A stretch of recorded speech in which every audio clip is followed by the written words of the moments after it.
welcome to a very special PR podcast. My name is AfterDune and I will be your host for today. We have a very exciting show ahead, so, well, at least that's what I'm hoping for. So let's get started right away. Today we hope, or rather we expect, to hear more about the upcoming PR mod for ArmA2. Several members of the PR mod team are on the show. Guys, welcome. Thank you for having us. Thank you very much. Thank you. Before we continue with the rest, could you tell us a bit about yourself? Like, if you could say your name and what you do for PR, that would give the listeners a better idea of who's here and whatnot. That fast, if you could start. Sure. All right. So my name is Detfast, and kind of a do-it-all kind of a guy on the team. Although my specialty is scripting, kind of a bit of a config, and now I'm mostly focusing on user interface. Sweet. Yeah, my name is Muddedeer, and I come from the PR BF2 team. Been on the team for about 2 years and began specializing in modeling. Done several vehicles and different assets for PR BF2, including the AAB and Namer, and done some of the new stuff that will be featured in ArmA, such as shovels and whatnot. Thank you. My name is Trini Forge, and I've been a part of the team for about a year now, and I am PR ArmA2's video producer. I'm UK Force, real name's Craig, currently serving in the British Army as a warrant officer. I'm 38, so I'm not one of your younger gamers, if you like. Joined PR from its birth, literally when it started, and I think I'm the last remaining dev that was there from the start. Started as a military advisor. Now I'm on the management. I'm pretty much heading up the day-to-day running of the whole of Reality Studios, really. That's actually the longest answer. I feel like I didn't say anything. Maybe. Hi, I'm Detfast. I do UI. Hello everybody, my name is Dino Spino. My tag is anyway. My project title is actually lead developer. Very flattering title. To sum it up, I'm trying to corral everybody into the correct areas of development and ensure that everybody's working on something.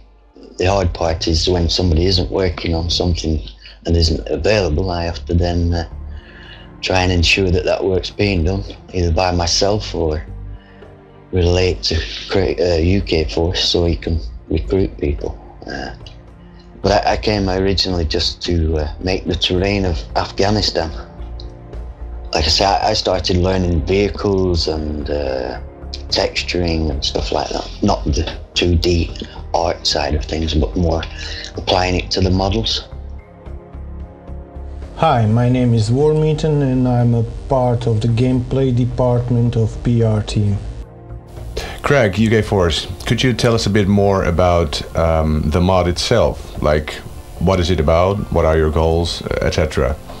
And to follow up on that, how does the team integrate with the entire PR team of Reality Studios? I mean, there's the PR mod for Battlefield 2. There's even a PR2 in the making, which will be a standalone game. How does it all come together? Yeah, good question, June. Get asked it quite a bit, to be honest with you, on the forums, the ArmA2 forums, and indeed the PR forums. It was initially created to see what PR could do on the ArmA2 engine and try to bring in a little bit of our gameplay and see if it works on the ArmA2 engine. So that was our initial sort of start point. The team itself consists of a great team, to be honest with you, and you know, most people are aware of the people that we've got on the team, and some of them will be speaking later on today as well. They bring with them a lot of various skill sets, and all of them skill sets are helping us along fantastically, including the gameplay, which Dr. Eyeball's done some fantastic work on, which you'll all see when we release. As for the whole PR team, yeah, we've got quite a lot going on. We started off as a BF2 mod. We've now started work on PR Vietnam. We've got ArmA2, as you know, going on now, which we're talking about today, and we've got PR2 itself. They all fall under a new branch of PR now, which is Reality Studios, because it just made sense to move across to that. Yeah. And it's really good because the BF2 developers now, when they're modeling anything, they'll model it up to the PR2/ArmA2 standard and then knock it back down to BF2. So all the models are totally compatible with each other, and for sharing work, resources, talking to each other in general. We've got guys that have swung over from BF2 to do a little bit of work on ArmA2 and vice versa. So yeah, it works really, really well. We're a good, strong team, to be honest with you. A while ago, you guys have asked the community to ask you guys questions about PR. The response from the community was, well, massive. A lot of people have been posting all kinds of questions, and I hope you'll be able to answer most of them. I have tried to sort the questions a bit. I came up with 3 categories. Let's see, we got gameplay and game modes, graphics and performance, and vehicles and weapons. I think that about narrows it down. So I'll just start with question 1. What kind of medical system can we expect? Will you keep the vanilla ArmA medic system, or will you use a more advanced one? Oh yes, we will use more advanced medical system than it is in vanilla ArmA. It will be a little bit similar with the BF2 medic system, but it will use more advanced features from ArmA. High damage headshots or high damage injuries will be still instantly kill you, but other injuries you will be heavily wounded or incapacitated, so your teammates or medic could you revive. Also, any soldier will be carrying personal first aid kit with bandages, morphine and adrenaline, but this could be helpful only with the minor injuries. Regular players in medics can stabilize a person, but only a medic can fully treat the player. How will the construction of forward outposts be handled in PR? Will it be like the Battlefield 2 version, or will it allow more creativity? Forward outpost came inside various configured containers. The containers are transportable by the truck or helicopter. Then when you transport it to specific location, you just have to unpack the container and deploy the forward outpost. Forward outpost also carrying several types of defensive structure and weapons, which can then be deployed manually depending on the container type. What will be the main game mode of PR for ArmA? Will that be insurgency, or can we also expect advanced and secure and whatnot? In PR we will have AAS, classic AAS like it is in BF2 PR. We will have attack and defend. It is similar to the mission when one side is defending and another just attacking. You remember BF2 PR point 4 first time is representing such a mission in a mission called Fallujah. Also it will be CNC mode and insurgency, for which are now changing the name into counterinsurgency, because it is actually counterinsurgency, but not just because of the proper name. We are changing it because we are planning to do some insurgency in the future, where the insurgents will have to destroy or sabotage something in an area protected by the allies. But remember, I said in the future, so it will not be part of the first release. To what extent will classes be able to modify their weapon loadouts? Will it be as ArmA2 now with the gearbox system, or is it more limited like PR for Battlefield 2? We will have a limited classes system like in BF2 PR, but not exactly like in BF2 PR. It will be something between ArmA and BF2. So it will be some sort of hybrid.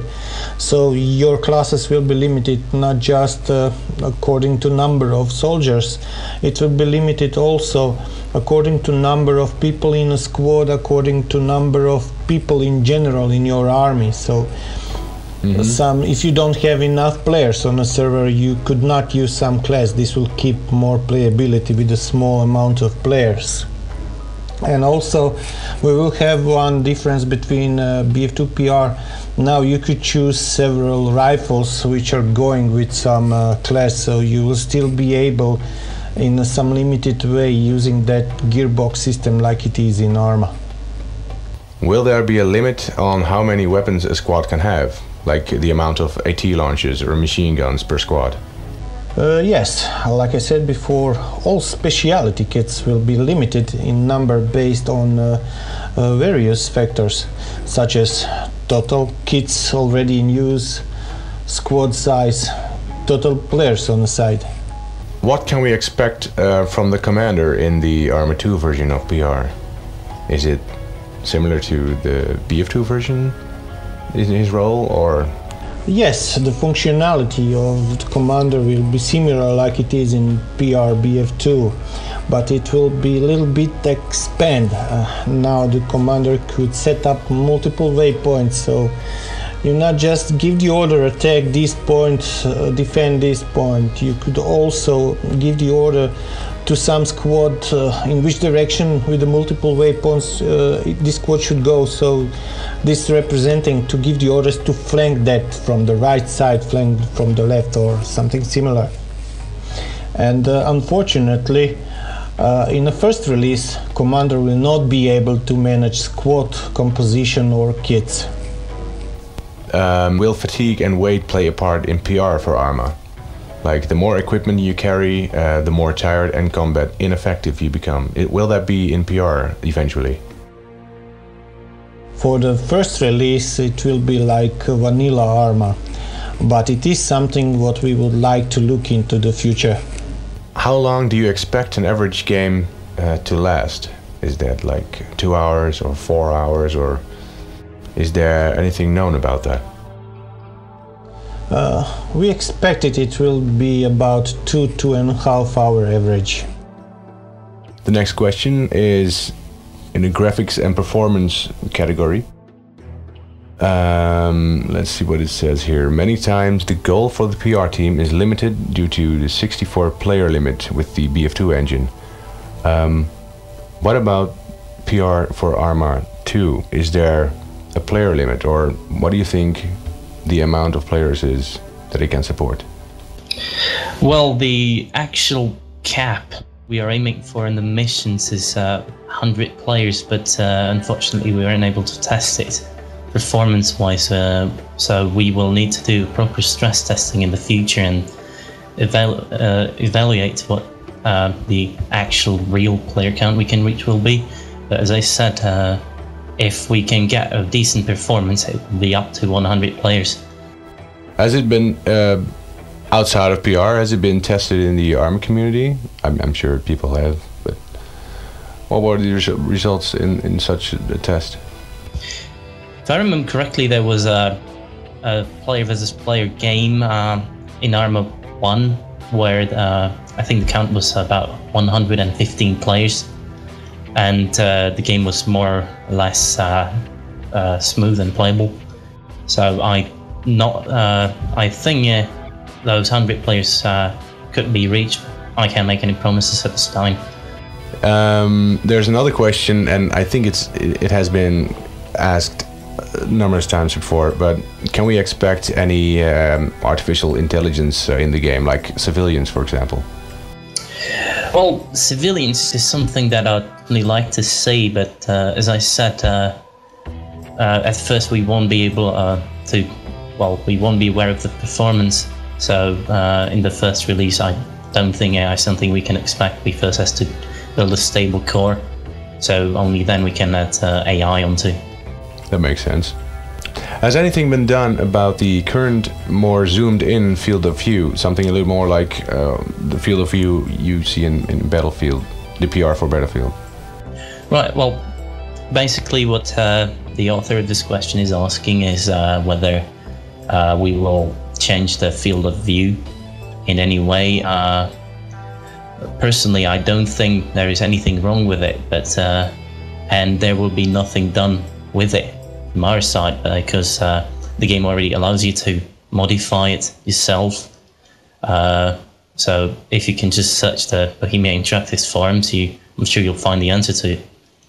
And about optimization fixes for low-end computers. I mean, there are several, lots of add-ons available in the ArmA community for people that have low or lower-end computers. PR is going to be a standalone add-on, so we were wondering, is it possible to use those add-ons with PR, or does PR come with its own fixes?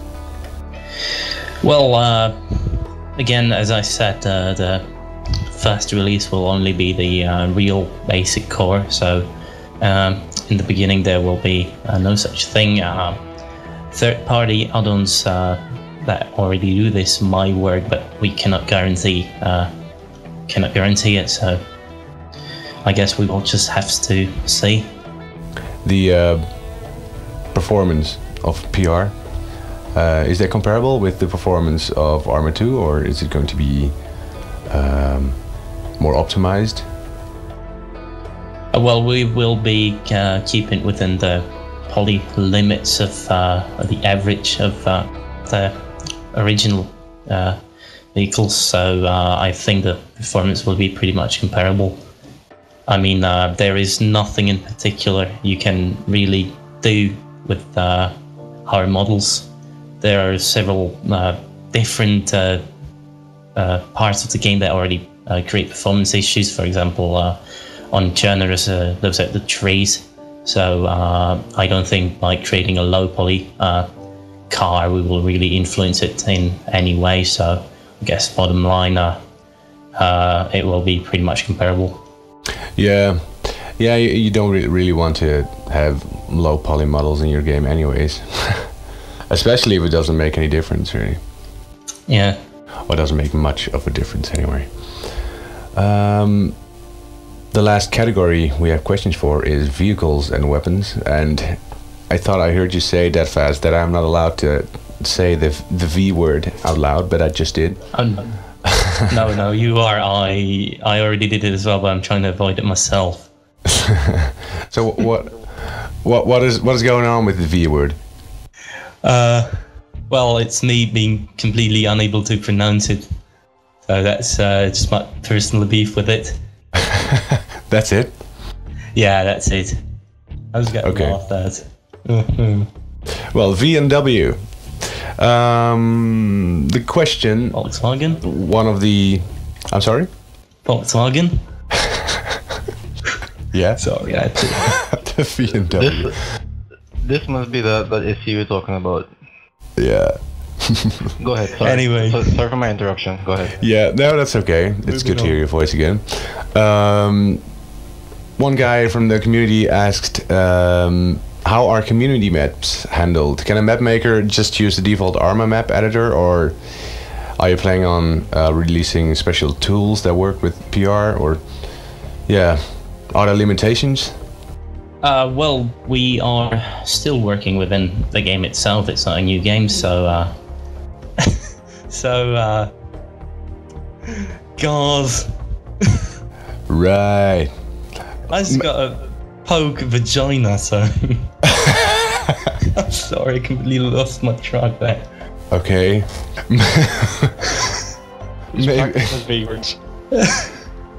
Maybe we should just try this one again. Yes. Sorry. Let's stop grinning. Well, we are still working within the ArmA2 engine, so there will be no special tools you will have to use pretty much. If you ever used any kind of mission framework before, you will use the editor, regular ArmA2 editor, and then follow the framework, use the framework's functions and scripting to use the final features. So yeah, no special tools, just scripting.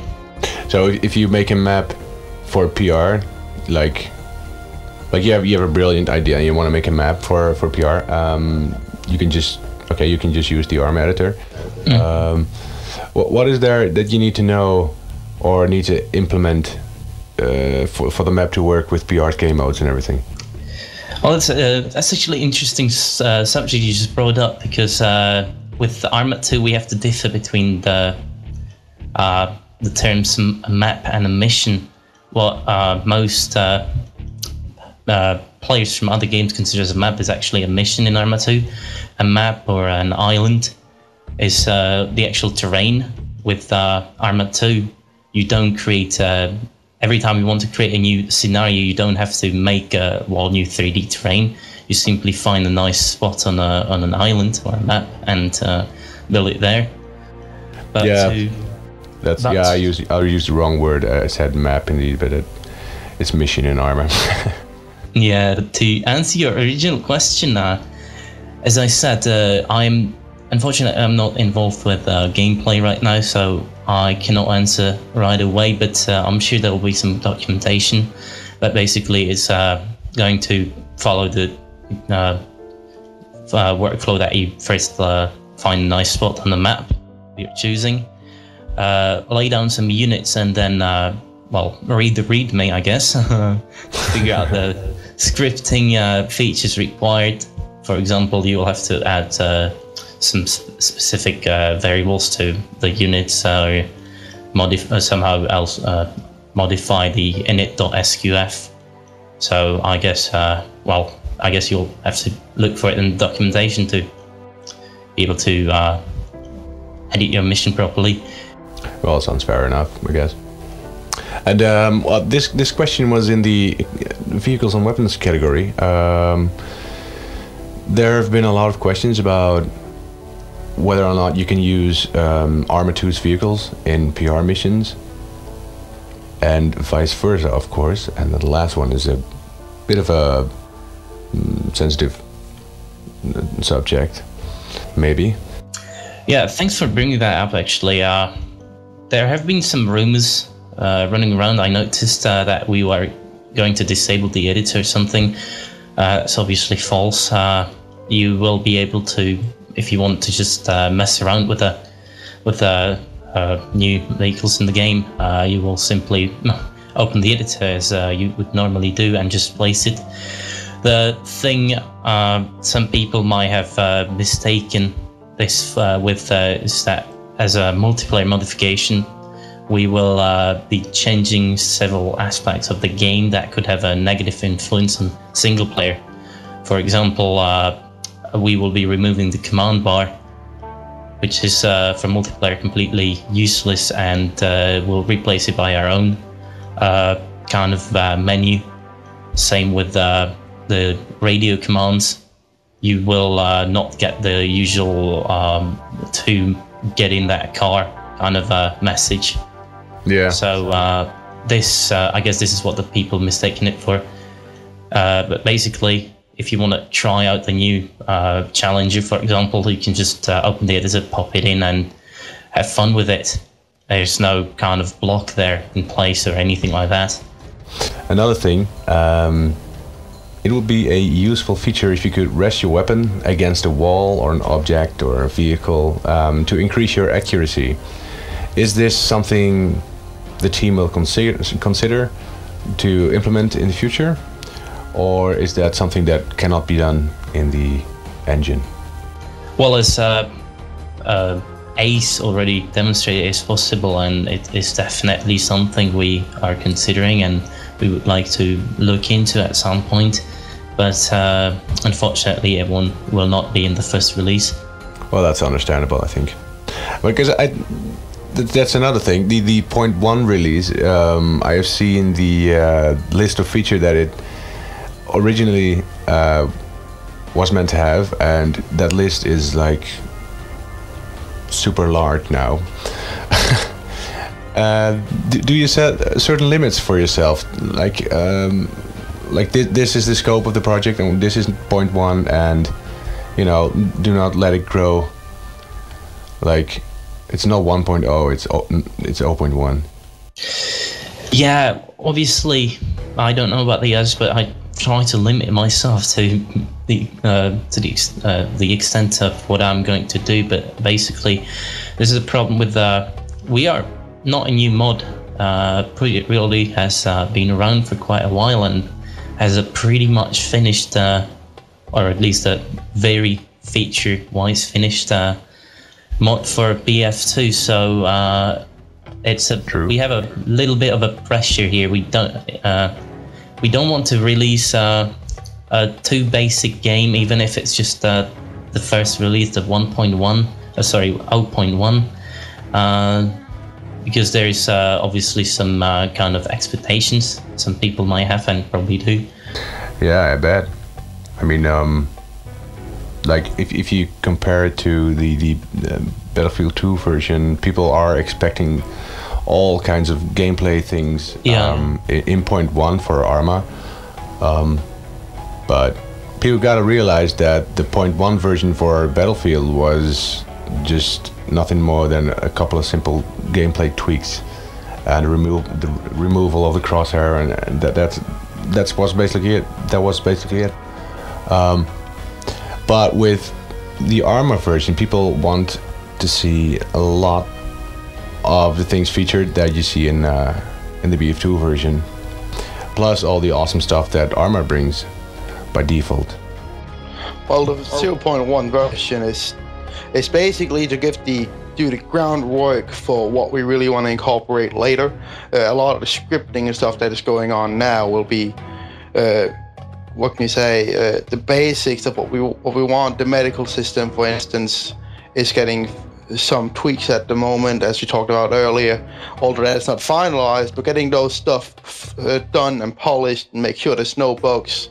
Getting the game optimized is a big part of what we're doing at the moment, and what will be eventually kept up during more releases. But getting a lot of groundwork done at the moment to ensure proper release is a time-consuming task. Yeah, you definitely have to have the energy to see your work through, finish it fully, and be ready to support it if there are any bugs to come. I'd also like to comment on what you just said about comparing this ArmA2 mod to the BF2 system mod. That is something people have to realize that should not really be done. Otherwise, they might be in for a little bit of disappointment. You have to look at PR ArmA2 as a completely new mod, starting from the ground up. So you cannot expect miracles in the first reincarnation. Otherwise, well, you'll just have to wait 3 more years for it to be fully finished. And I don't think that is something we want. Any of us would want. So basically, expect some nice new assets, a polished game mode, and that will probably be it. If there's any more there, then, well, I guess that's just a bonus. But for anything more advanced, I think you will have to give us some time. The last question I have in this category is the animations.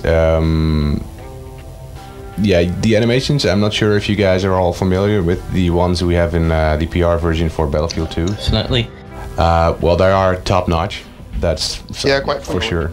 Can we expect the same high-quality weapon animations in the ArmA2 version, or is it going to use the generic animations that ArmA2 comes with?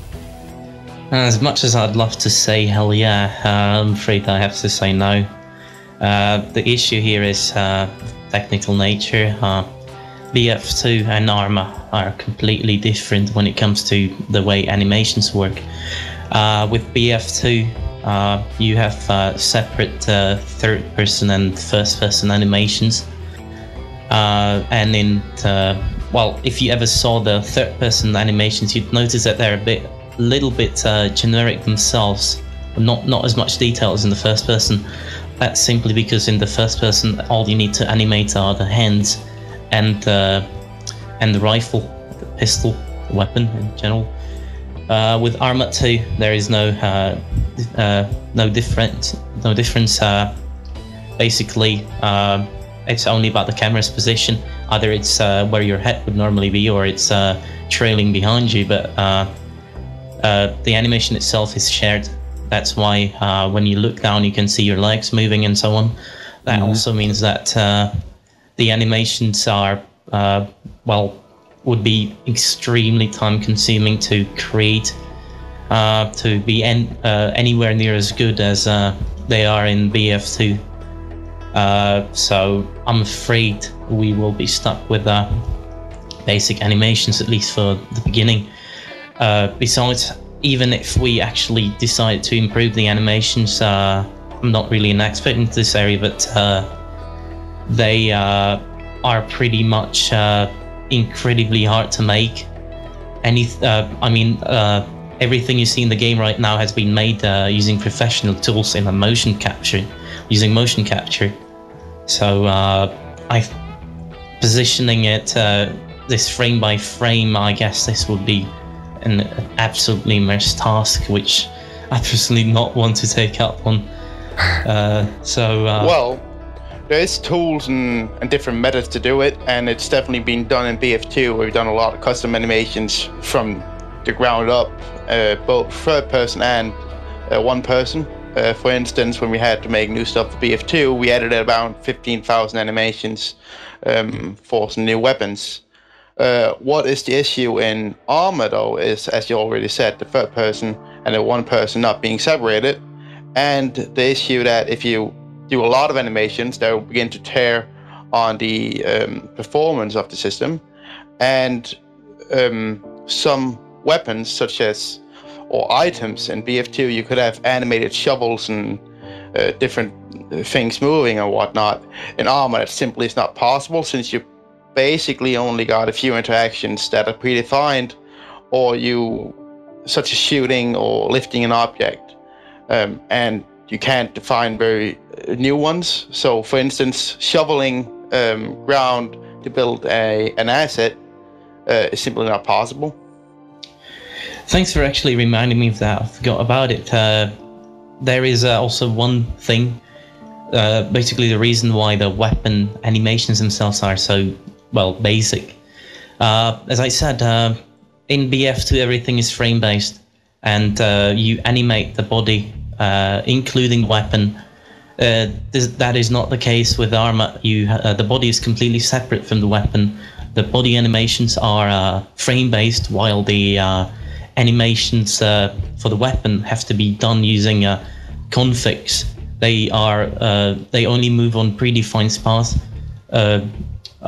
using pivots and so on. It's incredibly hard to make, which is why we didn't even have disappearing magazines while reloading until ArmA 1, I think.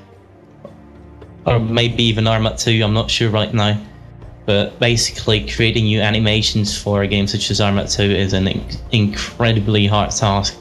And for the first few released versions, at least, we will have to do with what the game has in stock by default. Yeah, well, maybe the BF2 PR players are just spoiled. Oh, definitely. I can't blame them. Well, it is, people that don't play the BF2 version and are more into all kinds of mods for ArmA2, they're used to this, so that's probably not going to be a problem for them. It's not a problem anyway. It's just, they are used to it, so they know how it works. And I guess the BF2 people, it's possible that they expect other things. Well, I know for sure that they expect other things than regular ArmA2 players, and that's a big difference between those two types of players, I think. Yeah. But I hope the best of both worlds will come together in PR for ArmA. By the way, Mother Dear, you're from the BF2 world of modding, and you're pretty new to ArmA. If I may use the word new. Could you tell us a small piece about the learning curve, or the excitement of learning a new engine and basically moving over from a Battlefield game to Armed Assault? Well, if we start with how the models are built and what kind of detail can be put on them, there's a huge difference, and I'm really excited about being able to use or utilize that.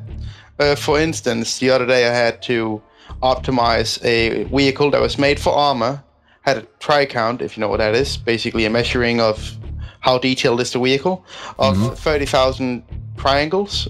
In BF2, I had to cut that down to 13,000, so you can imagine the differences that will mean to an artist in what you can put on the vehicles and what can be done, which is quite staggering for me to do. but also there's new methods of different maps you can use, different shaders. It's a lot more customizable and a lot more deep. So there's a lot of stuff that I got to learn. For instance, the exporting tools from the modeling app to the game is quite easy for BF2, where in ArmA it's a lot more complicated. You got to take into considerations a lot more. You got to weight the vehicles properly, and you got to do the configs, and it has to be set up the proper way. That's a lot more complex than usual, and it makes it a lot more difficult to get things in game. But when they do get in game, they're also a lot more beautiful. From my standpoint, that's amazing. Yeah, it's more rewarding to see the final result in game. It's definitely more rewarding, but it also means that you got to have a certain skill level to be able to do it, since there's a lot of things you have to take into consideration. Yeah. I always admire the 3D modelers, how they can balance, or how they balance the fine line between detail and performance. It's something I personally would never be able to do. I'd probably end up with a million polys model every time. Yeah. Well, we start out with doing the million poly models, and then we bake those down. At least for ArmA, we do in some aspects. But if we compare the first model I did for BF2, which is the AAV, Amphibious Assault Vehicle, I'm sure all the ArmA crowd knows it. It was around 7,000 triangles when I made it for BF2, or around 8 maybe.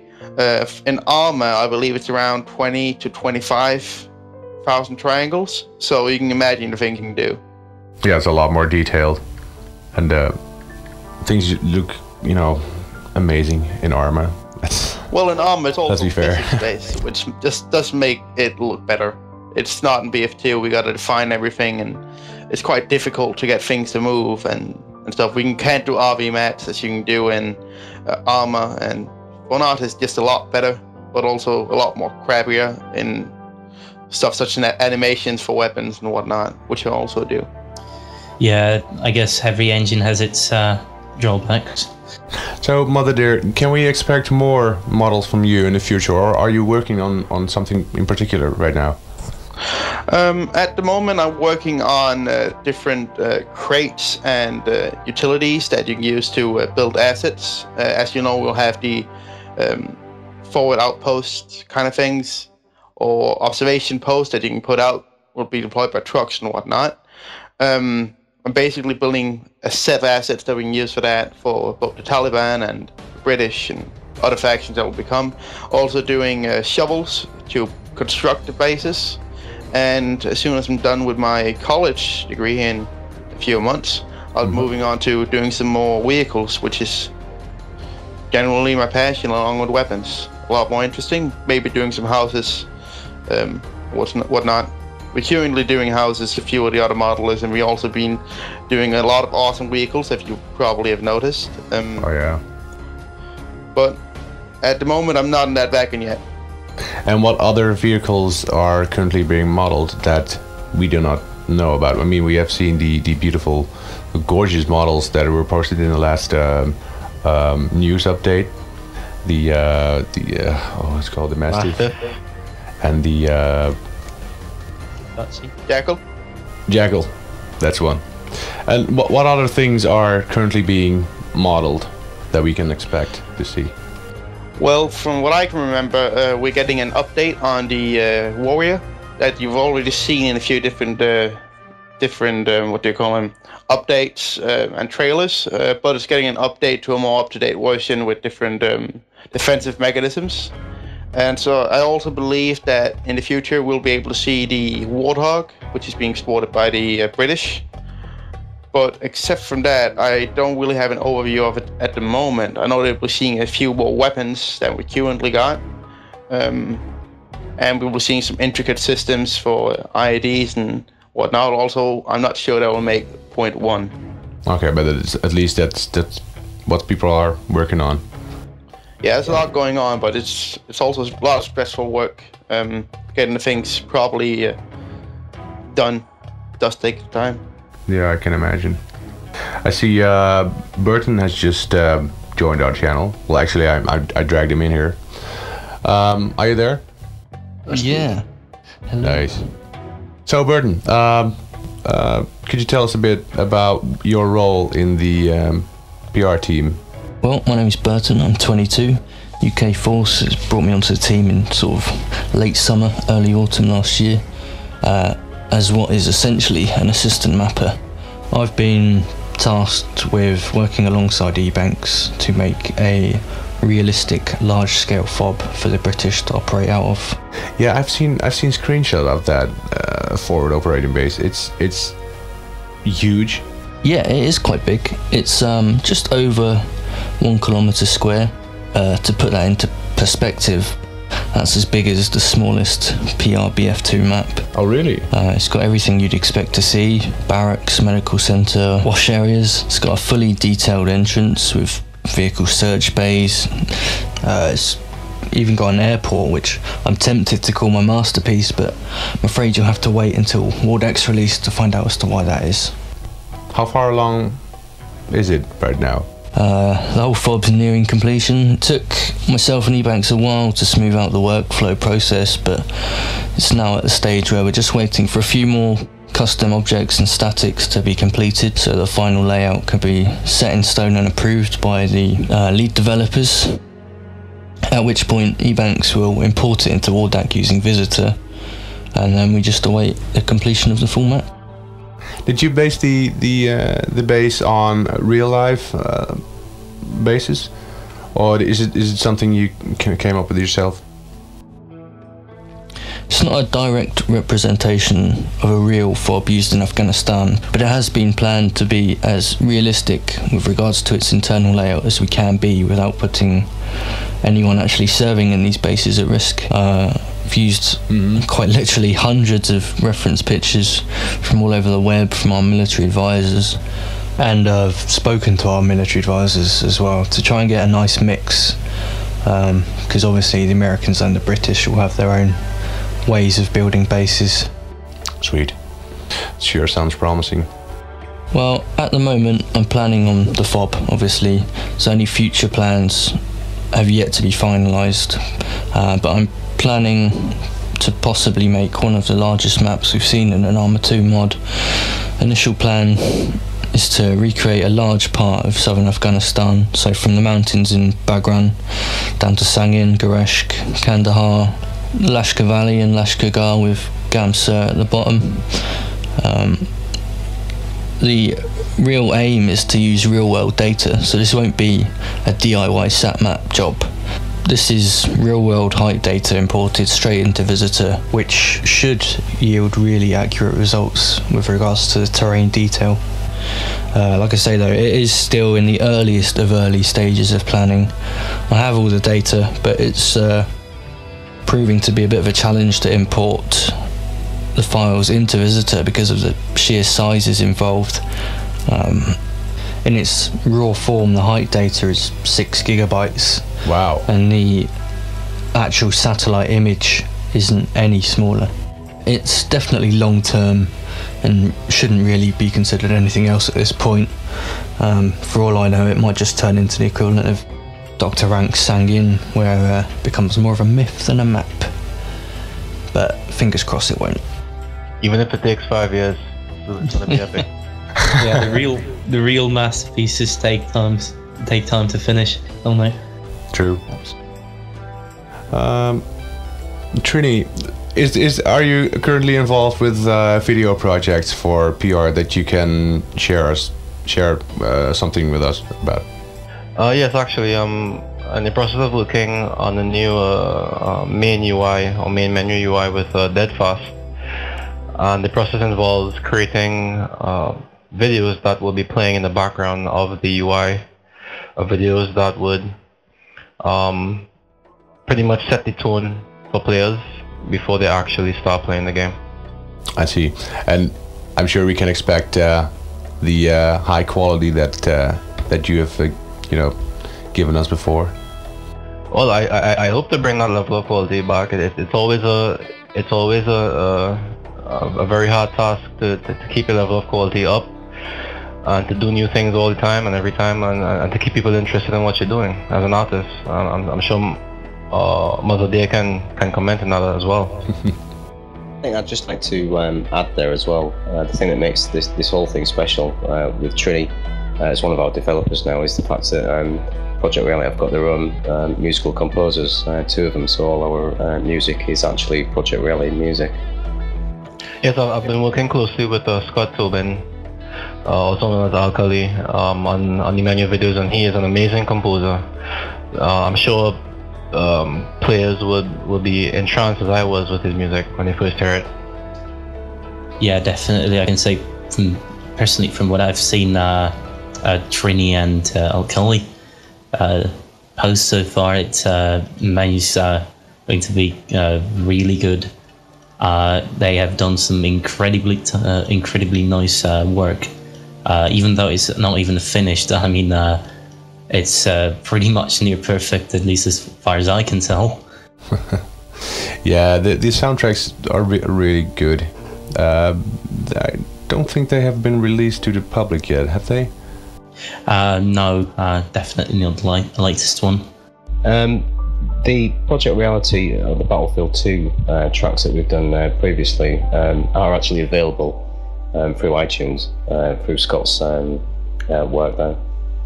So about that new user interface that Trini mentioned earlier, Deadfast, you're working on that. Could you? We have seen the screenshots that were posted in the last news update. Tell us, is it done now? Is it finished, or are there going to be many changes still? Well, the screenshots you can see in the news post are pretty much finished. The problem is that UI in ArmA2 is incredibly hard to make. Well, not hard, but it's, I guess, very time-consuming to make. Unfortunately, you have absolutely no what you see is what you get kind of editing tools available. Yeah. Basically, you just have to adjust by hand and restart the game every time. So I have to go screen by screen for the first release. I'm aiming for the main menu and the sub-menu accessible directly from it. So that means the options, the multiplayer screen, and so on. But basically, in the end, I would like to have the entire game to be redone into this kind of theme to fit into the rest. Is this the change of the menu? I mean, it's not just a change of colors; it's a complete redesign, pretty much. Well, of the main menu buttons and such. Is that something you see in other ArmA mods, or is it something unique that PR brings? Well, it's definitely unique. In the beginning, I was originally only going to do, there was originally only to be a recolor, as you mentioned. I pretty much just run every single image file through desaturization and resaved it. I did it because I love the PR color theme for once, and for second, the original color scheme for ArmA2 and Operation Arrowhead is too map specific. For example, the ArmA2 has green, which looks weird when you have when you're in a desert environment, while on the other hand, the new sand-colored UI for Operation Arrowhead looks kind of very out of place on Chernarus. So other than looking pretty slick, the black and white version is pretty much universal to every single kind of environment you can come up with. So that was what I did first, just a simple recolor, but then I kind of started experimenting with the UI a little bit more. I created another version which only changed the main menu, just moved some buttons around, but I wasn't happy with that either. So in the end, pretty much several patches also modified the original UI, which meant that my edits were starting to suffer from those updates a bit. They were incompatible. Menus were a bit messed up, so in the end I decided to simply scratch it and start from scratch, as it would be much simpler anyway, much less work involved. So that's what I did, and kind of got involved in it a little bit too much perhaps, so that's where the new layout comes from. It really is looks like a completely different game, and with videos of Trini accompanied by Alkalis music, I'm pretty sure the menu will be a completely different and unique kind of experience. Yeah, as soon as you start the game, it's not like, hey, this is ArmA. This is, as you say, it feels like a different game, and I think it's great to have a new menu in the very first release already. That's something the PR for BF2 version had, like I don't know, it's 0.6 maybe, that things got changed more. But you guys are you know, releasing it in 0.1, so that's a big plus. Yeah, it used to be kind of a side project for me, but in the end, when it finally started to shape up and I could see that people are really interested in it, I put more work into it, put more effort into it, and just got down to the thing. And this is what we get. There's going to be a well, at least partially reworked system. Pretty much also the UI is some of the areas that ArmA2 kind of isn't really that good. So other than well, pretty much the goal of Project Reality is to make the game experience as fluent as possible, and that involves and your experience involves the user interface as well. If you have to struggle with some buttons before you finally manage to join the game, that's kind of a minus. So I'm hoping to change that as well. So hopefully this will add to your experience, to your enjoyment level, and I hope you'll like it. I think that when new users see the UI for the first time, it's going to be a huge difference for them, especially players of ArmA who've been used to the bohemian way of UI since Operation Flashpoint. It seems more modern, and it seems more effective in relaying the message to the user that this is a new experience. This isn't the same experience that you've had for the last 3 or 4 years, and I think that fast work with the UI is essential in giving this experience. Yeah, definitely. Oh, Mother dear, we had a question for you. It was about the import process of models in ArmA2. What do you think of that? Is it much different from BF2, and what is your experience with that?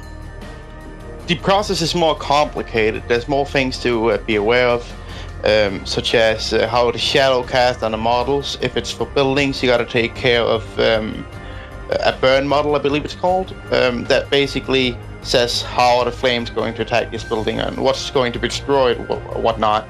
That has to be defined separately, and there's a lot of different optimization things you can do in ArmA that you couldn't in BF2, which makes the export more complicated but the end product better. Let's see.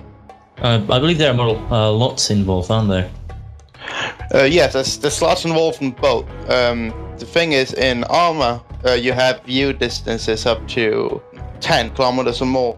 Where in BF2, we increase the maximum view distance to about a kilometer, which obviously gives you different level of detail levels. So, for instance, the soldier that we are making at the moment has about 8 level of details, where a normal soldier in BF2 would maybe have 3. So that does give you a different export process and does make it more complicated. So is there anything else you would like to add to the show? Yeah, people have been very patient with us, and behind the scenes, a lot of things have happened. First video that we ever showed, I think it was maybe 12 months ago now. You know, many elements of that was in game with the beta testers. I mean, you have to mention those. They're a fantastic bunch of people who, you know, sometimes they report a little too much, but they go over and over the little things, you know. The guys will put a vehicle in front of them and shoot at it and drive it, and they'll look at the shadows, you know. But they do have fun as well. I've been in there, and some ideas we have, you know, we don't. People have seen videos about the micro terrain, etc., etc. When we get a break from the normal kind of things and real life, we're looking at lots and lots of things that won't be in version 0.1, but I can assure you we have a lot of good ideas and people who can implement, from micro terrain to when you're flying the planes and the helicopters, you know, the pilot's hand is moving the stick, you know, so you've got things to do and look, like I said, mentioned before, at little ambient things. Yeah. And of course, people who do know me will know that there will be a lot of destruction elements where we can get it in. We're heading for the realistic direction. I mean, all these small things, you know, even right down to the ambient sounds, I think they all add up to a great experience. I've always gone for ambience, you know, more than anything. It's the feeling. I feel if you're with a good clan, a good group of people, and a good set of leaders on either side, you know, that bit comes naturally. You go with the flow. That it's them things that you don't expect, a little noise, you know, etc., etc. I think that's the thing I like to spend more time on than anything. Mission makers can do the rest. It looks like we have another guest, Super Pingy. He is a public player. He's not a team member or anything, but he was in another channel and pretty much dying to know what we were up to. So welcome. So we dragged you in here because we thought maybe you have a question for the ArmA2 PR developers. Will you be porting like all the community factions and stuff from the regular PR for Battlefield 2 into ArmA2 eventually, of course? Yeah, no, I think I can answer that one. That's a really good question, and it's only been brought up slightly. The first release, it's going to be the British faction, as most people know, and then in the future, I've already got a few developers that are interested in bringing their factions across to Project Reality. So I think it's already started, but I've put everything on hold now until we get that first release out, and then I'm going to sort of invite the community to start their own community factions exactly the same as the Battlefield 2 factions. So in essence, yes, after we release. And how are those models already used for BF2? At least the custom models. How are they compatible with ArmA2 when it comes to quality and stuff? I think what's going to happen in general, the way I can see it, I can't sort of make that call now, but the way I see it is it's going to be mainly the ArmA2 community guys that have got factions out already that will want to incorporate into PR. Do you have any new objects, like new map object like building or fences or whatever? Yep, we do actually. We're constantly working on an objects pack that we hope to put together, which will include the Afghan compounds, walls, crates, shovels, all sorts of things. We're slowly working on, because our team's growing now.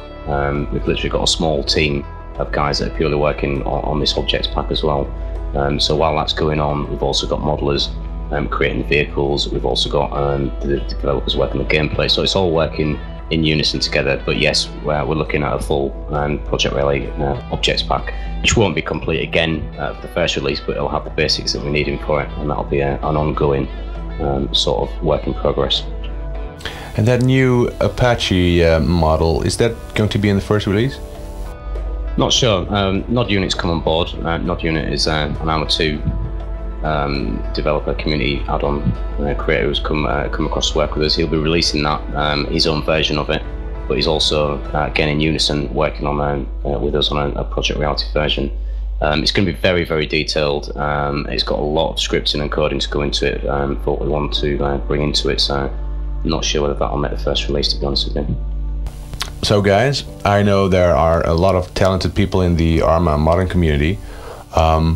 If people would like to help out, what's the best way of contacting you? And is there anything they need to know or do? Or are you guys looking for more team members? Or could you tell something about that?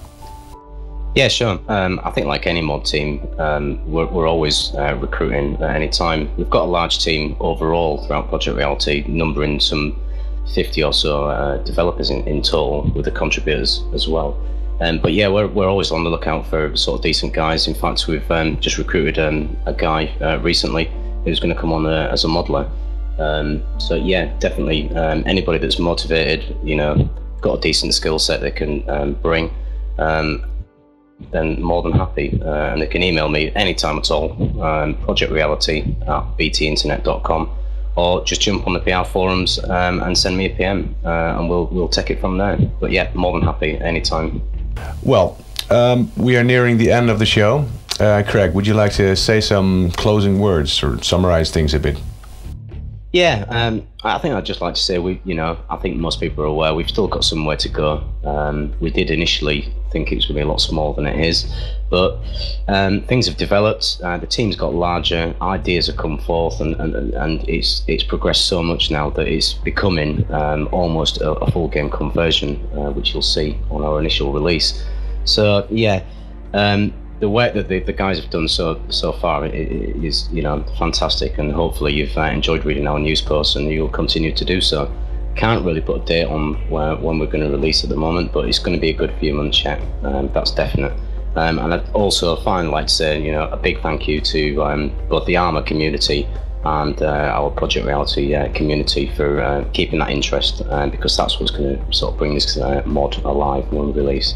So yeah, big thank you to you guys too, and also for you, June, for doing this podcast. Thank you very much. You're welcome. It looks like we have really reached the end of the show now. Thank you, Super Pingy, for joining us.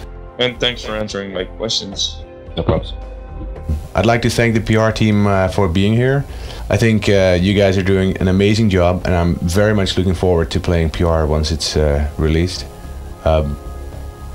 And I know I'm not the only one. Well, it was great to have you here, and hopefully we'll see you again sometime in the future. Well, thank you for having us. Thank you. Thanks. See ya. No problem. Always a pleasure. I'd like to thank everybody for showing their support, especially those who voted us on the MOD-BB, was it? It was a very, very nice little incentive there. Thank you very much.